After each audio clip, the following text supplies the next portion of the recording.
Welcome back, guys. I'm William, and today we're gonna.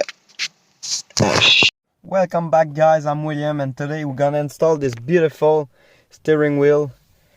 We're gonna stitch all this cover wheel.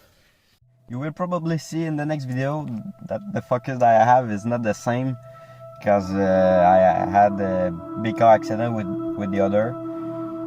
It's okay, it's live.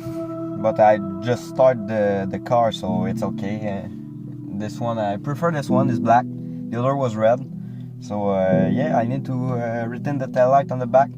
It's gonna be a good one. I first want to change all the steering, but it was pretty expensive. So I tried to find a cover wheel like this one. And I found this website.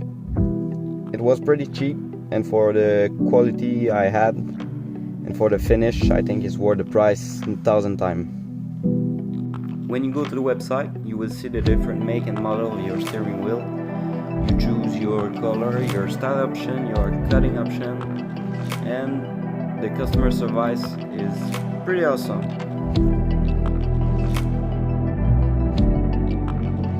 You will receive this little box with everything you need: the instruction, the steering cover, and double-side tape.